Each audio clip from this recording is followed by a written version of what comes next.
ಚಿಕ್ಕಬಳ್ಳಾಪುರ ತಾಲೂಕಿನ ನಂದಿ ಪಂಚಾಯಿತಿ ವ್ಯಾಪ್ತಿಯ ಪಂಚವಟಿ ಆಶ್ರಮದ ಪ್ರದೇಶದಲ್ಲಿ ಲಯನ್ಸ್ ಕ್ಲಬ್ ಮತ್ತು ಲಯನ್ಸ್ ಸೇವಾ ಟ್ರಸ್ಟ್ ಜಿಲ್ಲಾ ಪರಿಸರ ತಂಡದಿಂದ ಬೃಹತ್ ಸಸಿ ನೆಡುವ ಕಾರ್ಯಕ್ರಮ ಮತ್ತು ಕನ್ನಡ ರಾಜ್ಯೋತ್ಸವ ಪಂಚವಟಿ ಆಶ್ರಯದಲ್ಲಿ ನಡೆಯಿತು.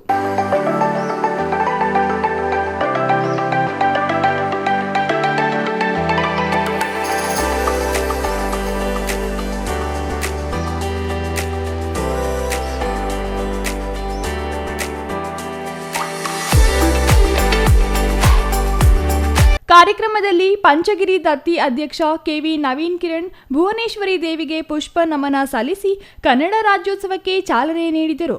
ಲಯನ್ಸ್ ಕ್ಲಬ್ ಜಿಲ್ಲಾ ರಾಜ್ಯಪಾಲ ನಾರಾಯಣಸ್ವಾಮಿ ಗಿಡ ನೆಡುವ ಮೂಲಕ ಸಸಿ ನೆಡುವ ಕಾರ್ಯಕ್ರಮಕ್ಕೆ ಚಾಲನೆ ನೀಡಿದರು. ಈ ವೇಳೆ ಮಾತನಾಡಿದ ನವೀನ್ ಕಿರಣ್ ಅವರು ಲಯನ್ಸ್ ಕ್ಲಬ್ ಮತ್ತು ಲಯನ್ಸ್ ಸೇವಾ ಟ್ರಸ್ಟ್ನವರು ಹಲವಾರು ಕಾರ್ಯಕ್ರಮಗಳನ್ನು ಮಾಡುತ್ತಿದ್ದಾರೆ.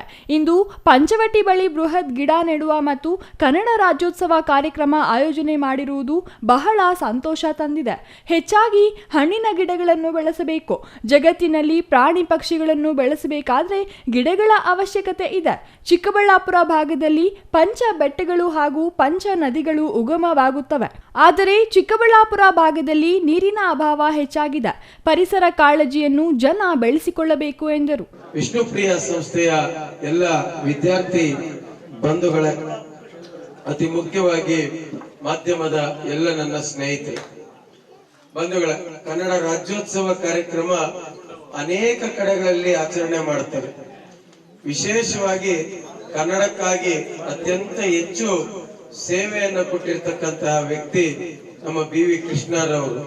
ಅವರ ಹಾಡಿನ ಮುಖಾಂತರ ಮತ್ತು ಚಿಕ್ಕಬಳ್ಳಾಪುರದಲ್ಲಿ ಅನೇಕ ವಿದ್ಯಾರ್ಥಿಗಳು ಇವತ್ತು ನೀಟ್ ಎಕ್ಸಾಮ್ ಅನ್ನ ಅಥವಾ CET ಅನ್ನ ಭೇದಿಸಿ ಒಳ್ಳೆ ವೈದ್ಯರಾಗಬೇಕು ಅಂತಂದ್ರೆ ಅವರ ಮಾರ್ಗದರ್ಶನ ತುಂಬಾ ಮುಖ್ಯ ಆಗಿತ್ತು.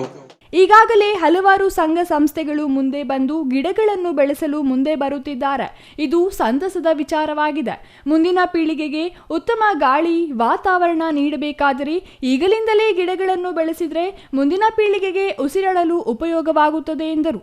ಈ ವೇಳೆ ಪ್ರಗತಿಪರ ರೈತ ಮರಳುಕುಂಟೆ ನಾರಾಯಣಸ್ವಾಮಿ ಅವರಿಗೆ ಲಯನ್ಸ್ ಕ್ಲಬ್ನಿಂದ ಸನ್ಮಾನಿಸಲಾಯಿತು. ಕಾರ್ಯಕ್ರಮದಲ್ಲಿ ಲಯನ್ಸ್ ಕ್ಲಬ್ ಅಧ್ಯಕ್ಷ ಡಾಕ್ಟರ್ ಚಂದ್ರಪ್ಪ, ಯೋಜನಾ ನಿರ್ದೇಶಕ ಜ್ಞಾನೇಂದ್ರ ರೆಡ್ಡಿ, ಜಿಲ್ಲಾ ರಾಜ್ಯಪಾಲ ನಾರಾಯಣಸ್ವಾಮಿ, ಶಿವಪ್ರಸಾದ್, ವೆಂಕಟಪ್ಪ, ಸುನಿಲ್, ಗಿರಿಧರ್, ಶ್ರೀನಿವಾಸ್ ಮತ್ತಿತರರು ಹಾಜರಿದ್ದರು. Nandakumar, CTV news, Chikkaballapur.